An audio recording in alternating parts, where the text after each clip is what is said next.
হবে। আমার জন্য না হোক, কিন্তু আমার সন্তানের জন্য আমাকে বাঁচতেই হবে।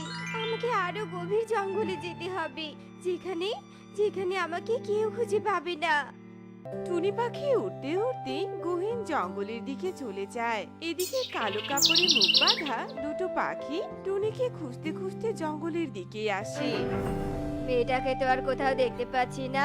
একেই তো মেয়েটা অনেক অসুস্থ, তার উপর আবার গর্ভবতী। আমার তো মনে হয় কোথাও পড়ে নিশ্চিত মারা গেছে। কিন্তু আমরা যদি বসের কাছে মৃত্যুর কোনো প্রমাণ নিয়ে যেতে না পারি, তাহলে তো বস আমাদেরকে মৃত বানিয়ে দিবে। সেই বুদ্ধিটা আমি এঁটে ফেলেছি, বুঝেছিস?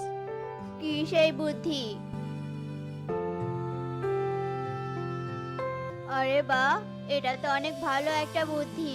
তাহলে চল চল, আমরা এক্ষুনি কাজটা সেরে ফেলি, আর তারপর টাকা নিয়ে বাড়ি ফিরে গিয়ে একটু আরাম করে ঘুম দেওয়া যাবে।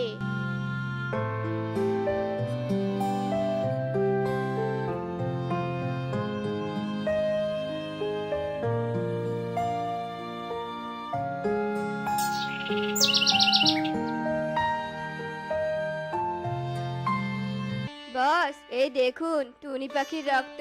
আপনার কথা মতোই আমরা সব কাজ করে ফেলেছি। এবার আমাদের টাকাটা দিয়ে দিন বস। তোদের টাকা? আচ্ছা ঠিক আছে, এই নে টাকা। পাখি দুটো টাকা নিয়ে সেখান থেকে চলে যায়।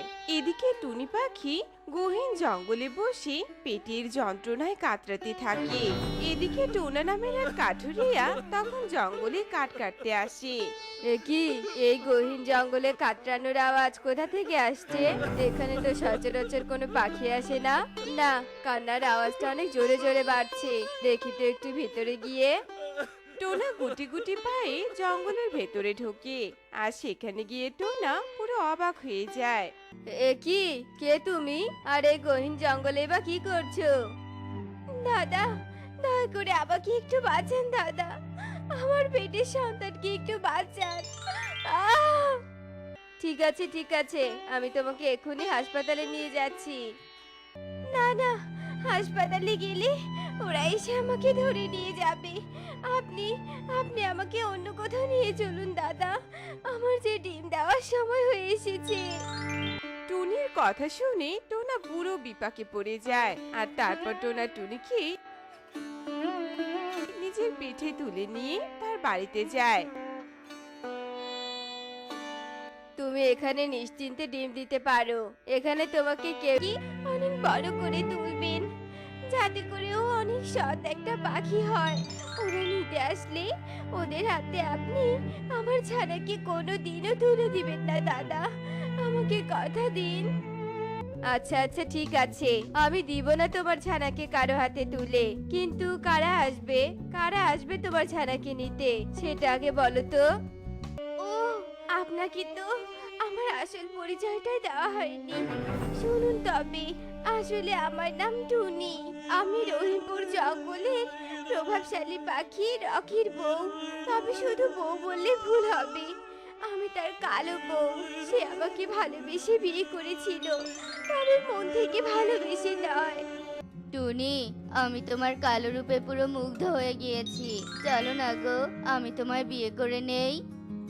তুমি কি বলছো রকি? তুমি দেখতে কত সুন্দর একটা পাখি, আর আমি তো কালো। তুমি কেন আমাকে বিয়ে করতে যাবে বলো তো? তুমি কালো নও, তুমি হচ্ছ কালোবতী, আর আমার মনের কালো রানী। আমি যদি তোমাকে আমার অর্ধাঙ্গিনী হিসেবে পাই, তাহলে আমার থেকে সুখী এই জগতে আর কেউ থাকবে না।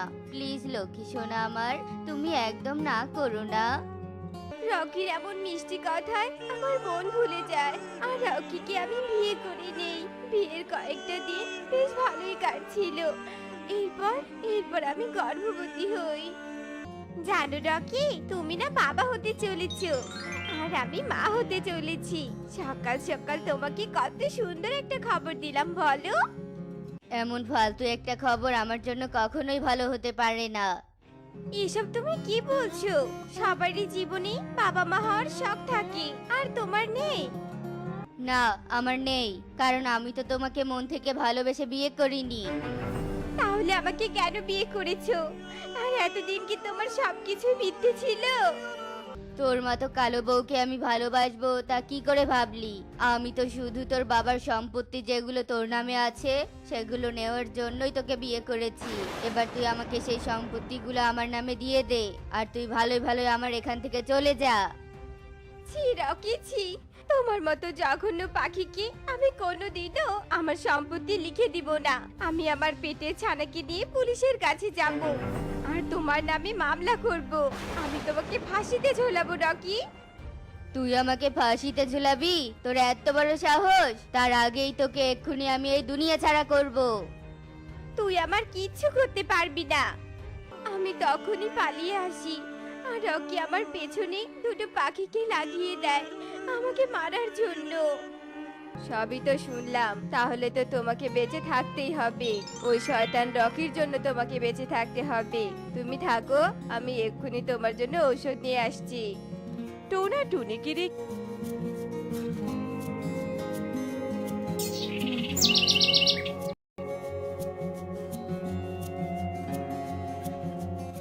ওষুধ নিয়ে আসে আর ওষুধ খেয়ে টুনি পুরোপুরি সুস্থ হয়ে যায় আর তার ডিমে সন্তান হয়। দেখুন দাদা, আমি কত সুন্দর একটা মেয়ের জন্ম দিয়েছি, কিন্তু মেয়েটা তো দেখতে তার বাবার মতোই হয়েছে। মেয়েটা কি আমার মতো হতে পারলো না? ওসব নিয়ে মন খারাপ করো না বোন, আজ তো আমার ঘরে কোনো খাবার নেই। তুমি তোমার মেয়েকে আগলে রাখো, আমি তোমার জন্য খাবার খুঁজে নিয়ে আসছি।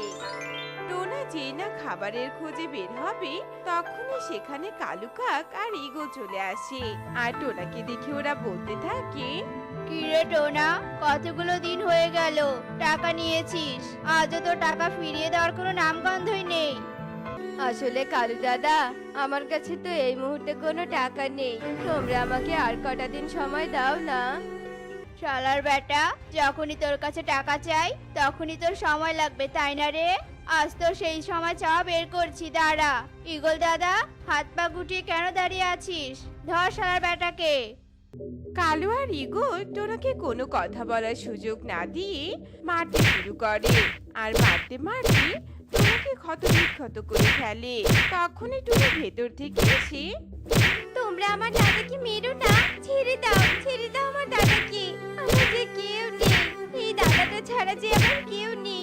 দয়া করে তোমরা তাকে মেরো না। আমরা যদি তোর দাদাকে মারা বন্ধ করি তাহলে তুই আমাদের টাকা ফিরিয়ে দিবি? বল সেটা। হ্যাঁ, আগামী 3 দিনের মধ্যে আমি তোমাদের সব টাকা ফিরিয়ে দিব। তবু তোমরা আমার দাদাকে ছেড়ে দাও। আচ্ছা ঠিক আছে, আমরা 3 দিন পরই আসবো, কিন্তু 3 দিন পর যদি তুই আমাদের টাকাগুলো দিতে না পারিস তাহলে আমি তোদের দুটোকে মেরে পুঁতে দিব, এই বলে দিলাম। কালু আর ইগল সময় দিয়ে সেখান থেকে চলে যায়।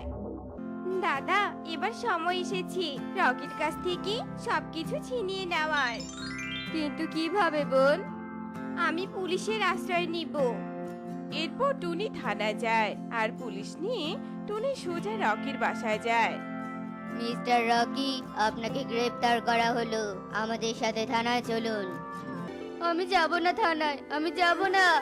আমার সাথে যা অন্যায় করেছিস তার জন্য তোকে জেলে গিয়ে পচে মরতে হবে। তোর মতো লোভী স্বামীর এটাই হওয়া প্রয়োজন। পুলিশ বাবু, নিয়ে যান এই শয়তানটাকে। এরপর পুলিশ রকিকে টানতে টানতে থানায় নিয়ে যায় আর টুনি তার সব সম্পত্তি ফিরিয়ে নিয়ে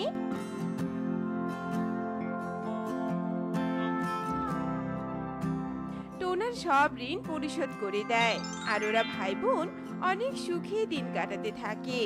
তো বন্ধুরা, আমাদের আজকের এই গল্পটি তোমাদের কাছে কেমন লেগেছে তা কমেন্টে জানাতে ভুলো না কি।